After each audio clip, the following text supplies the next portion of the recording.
I can't fathom what was going through President Biden's mind when he pardoned his family members and any of his political allies this past week.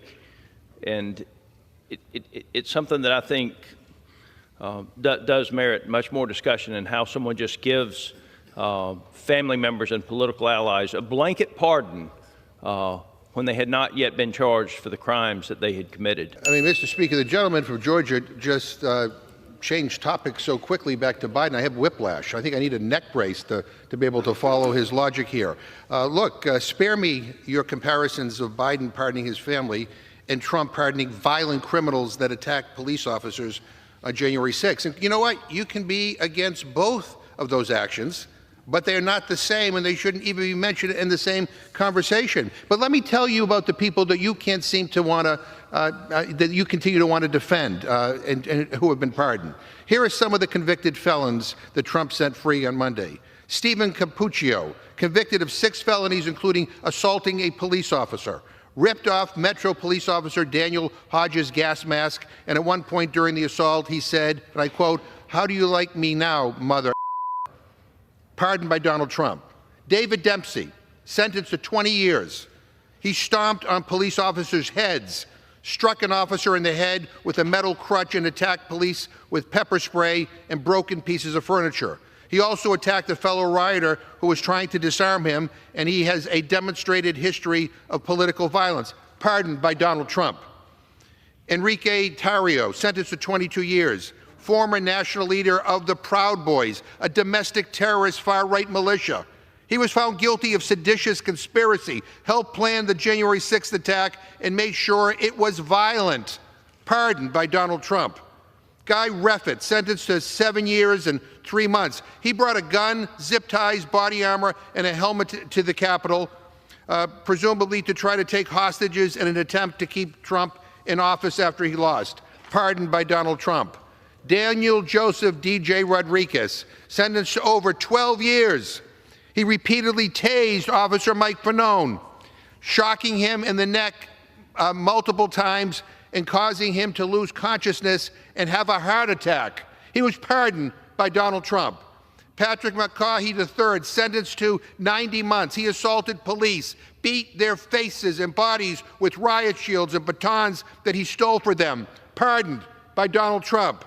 Peter Francis Stager, sentenced to 4 years and 4 months.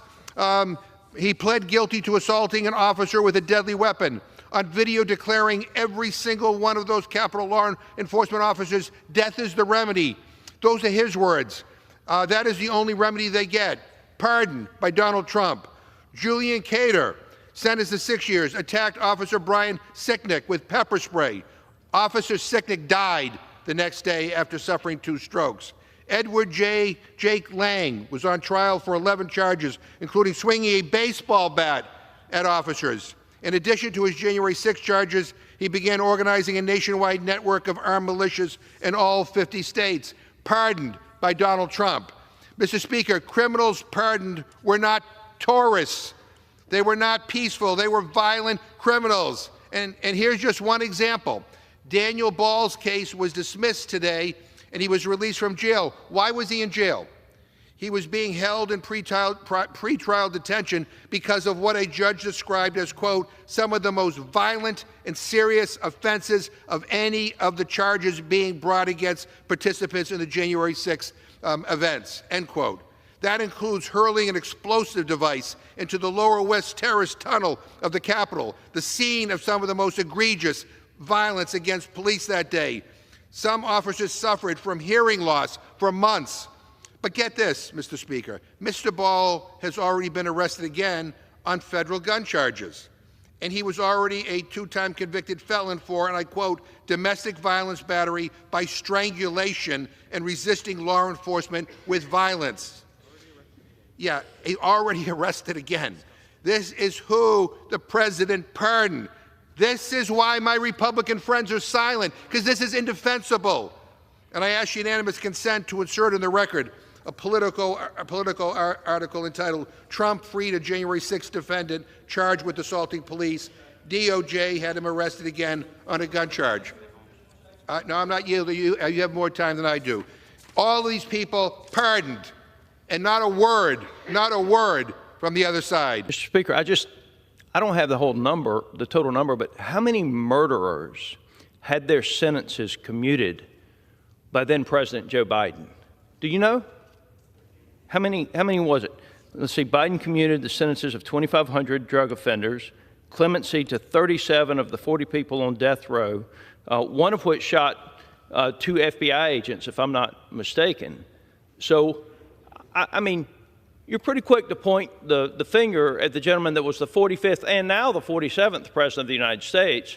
But I would suggest to you that Donald Trump is the President of the United States today and sitting in the White House today because your policies are so bad, because you put illegal immigrants and their rights above the rights of American citizens. So, again, Biden commuted a lot of sentences of a lot of drug offenders and a lot of people that committed murder. So I don't think you should be pointing the finger at what the 47th President of the United States did when the 46th President of the United States is the one that let people who shot FBI agents out. I reserve. Yeah. Members are reminded to direct their comments to the chair. The gentleman from Georgia reserves. The gentleman from Massachusetts is recognized. Mr. Speaker, the best we can get from the gentleman is whataboutism.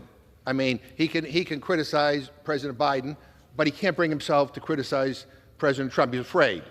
And that's the problem. All my Republican friends are in fear that if they question anything that this guy does, that somehow they themselves will be punished. But he didn't even get his facts right on the Peltier issue. The former U.S. attorney who prosecuted Mr. Peltier wrote in a letter to President Biden, and I quote, "The prosecution and continued incarceration of Mr. Peltier was and is unjust," and unquote. He also said, and I quote again, "I believe that a grant of executive clemency would serve the best interests of justice and the best interests of our country," end quote. And again, this is coming from the man who prosecuted him. And he also says that we were not able to prove that Mr. Peltier personally committed any of the offenses that happened on the Pine Ridge Reservation. And I contrast that, Mr. Speaker, contrast that with the nation seeing the criminals that Trump pardoned assault cops on live TV. Please, I ask my friends across the aisle, find me one prosecutor, one of the cop beaters that Trump pardoned who regret their conviction. Which one of Trump's pardoned criminals have already served nearly 50 years in prison? And by the way, Peltier is 80 years old and he's dying. And he was not pardoned, by the way, so you're wrong on that. His sentence was commuted so he could die at home with an ankle bracelet on. And this was done only after faith and human rights leaders like the Dalai Lama, Nelson Mandela, Pope Francis begged for his release for years.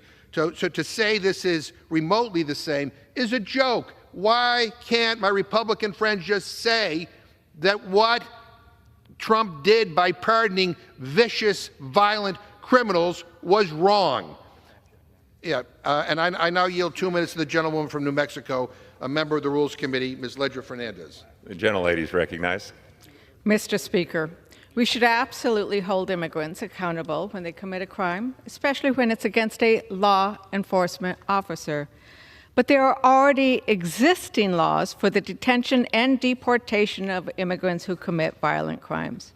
But what we're talking about today is that we must hold convicted felons accountable for attacking our very own Capitol Police.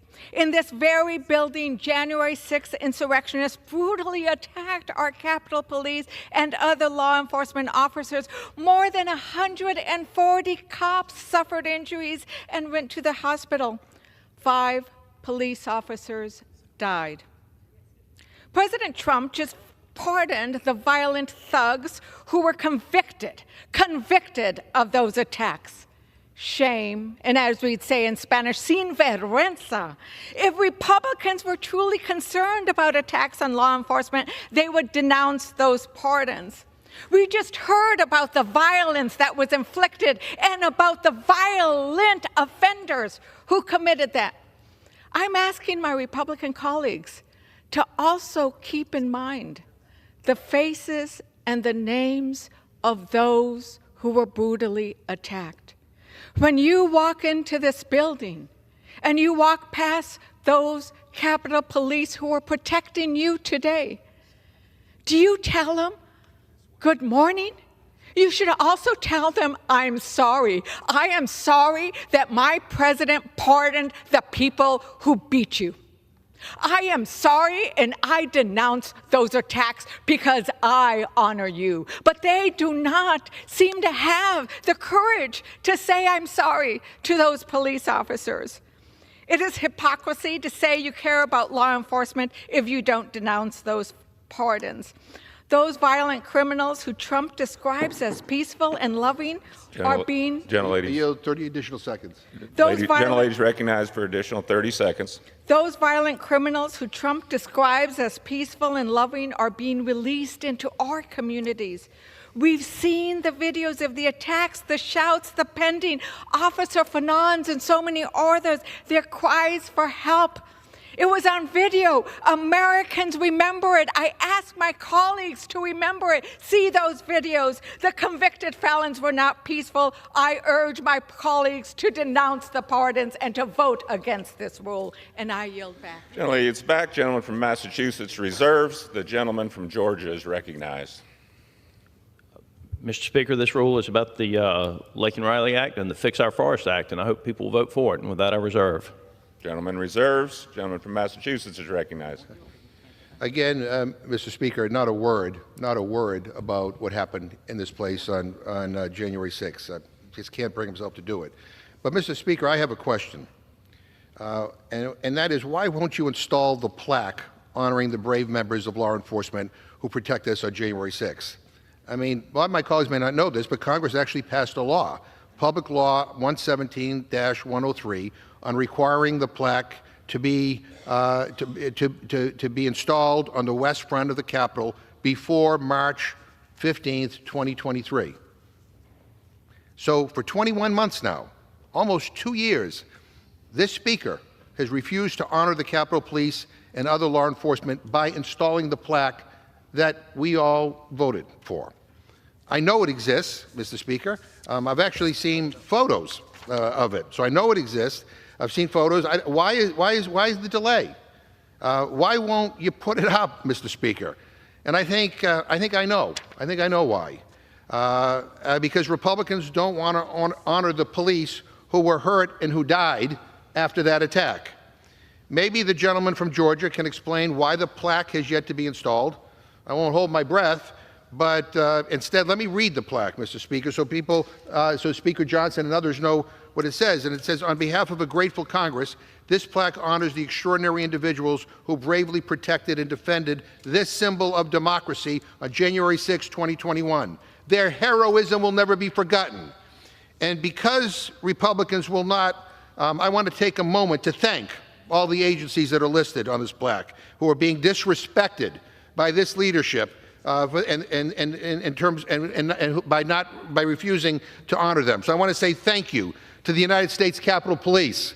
Thank you to the Metropolitan Police Department of the District of Columbia, Arlington County, Virginia Police Department, Fairfax County, Virginia Police Department, Maryland Department of State Police, Metro Transit Police Department, Metropolitan Washington Airports Authority, Montgomery County, Maryland Department of Police, New Jersey State Police, Prince George's County, Maryland Police Department, Prince William County, Virginia Police Department, Virginia State Police, Bureau of Alcohol, Tobacco, Firearms, and Explosives, Department of Health and Human Services, Department of Homeland Security, Federal Bureau of Investigation, National Guard Bureau, Pentagon Force Protection Agency, United States Marshal Service, United States Park Police, United States Secret Service. Thank you to all the officers from all those agencies who were here that day to protect our country, to protect all of us.